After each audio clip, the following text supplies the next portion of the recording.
Here's something that really pulls on my pubes. All the hate towards nuclear energy.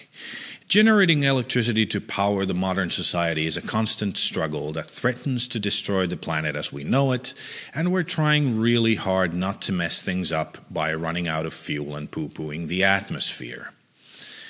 Climate change is flooding fields in India, causing droughts in Africa, raising the sea level and creating giant storms that destroy cities like nature's playing a huge game of whack-a-mole. All the while, we have a decades-old method of producing massive amounts of energy that's clean, pretty safe, and even kind of renewable. However, a couple of accidents that claimed less lives than oil rigs alone have cost in the past decade, and absolutely dwarfed by deaths due to carbon emissions, along with the continued lobbying of fearmongers that haven't actually looked at the facts or just ignore them, have halted the rather necessary expansion of nuclear energy. You can probably name all the nuclear disasters by heart because they've been publicized so widely.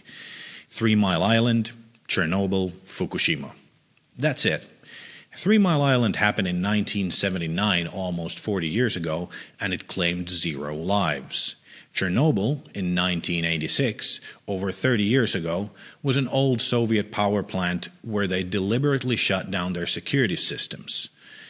Mostly, its health impact on people was in the form of thyroid cancer, and more than 6,000 people have been diagnosed with it in the area over the normal numbers, according to the United Nations Scientific Committee on the Effects of Atomic Radiation, or UNSEER. In a study by UN Collaborative Chernobyl Forum in 2005, about 4,000 cases were reported, 9 of which resulted in death. Much higher numbers have been claimed by politically motivated anti-nuclear organizations, but those claims have not been corroborated by the International Atomic Energy Agency, the World Health Organization, or UNSEER.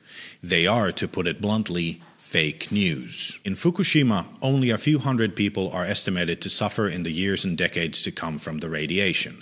Around 1,600 lives were lost due to poor conditions in temporary housing after the evacuation from the disaster area, while over 18,000 lives were lost due to the earthquake and the tsunami. They built a nuclear reactor in a high-risk area for earthquakes and tsunamis.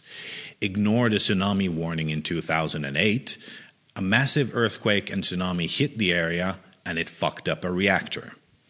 That's the worst case scenario, and fewer people died than have been killed by cows in the past decade. I can't stress enough that Fukushima is the only nuclear accident in a whole generation, and even though absolutely everything was done wrong, its real impact was minuscule compared to the natural disaster that caused it. Really, the biggest impact of nuclear disasters in history has been hysteria, probably partly funded by the fossil fuel industry. Shit, more people die building dams than as a result of nuclear accidents.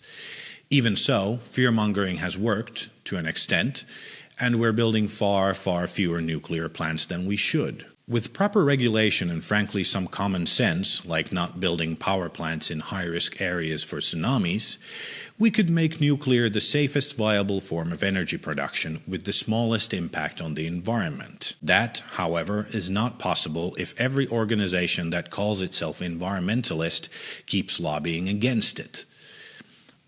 What about nuclear waste, I hear you ask? You mean those handfuls of nuclear waste, most of which can be reused to produce more energy, and the rest of which are perfectly safe in big lead tanks out in the open? We have like a century to figure out what to do with that stuff before it becomes anything other than a nuisance. Even then, it's mostly just a waste of space. Speaking of, we can probably just dump it all in space in a few decades. Look, I'm not saying solar power isn't the bee's knees, or that we shouldn't dump an enormous amount of money to fund fusion research, but in the absence of a working fusion reactor or battery technology that would make it possible for the Sahara Desert to produce enough solar energy for us all, we have to get by with what we do have. And what we do have is nuclear. A powerful, clean, somewhat renewable, and relatively safe way of powering your fucking toaster oven. It's not perfect, but it's the best we've got right now, and I'm tired of people talking shit.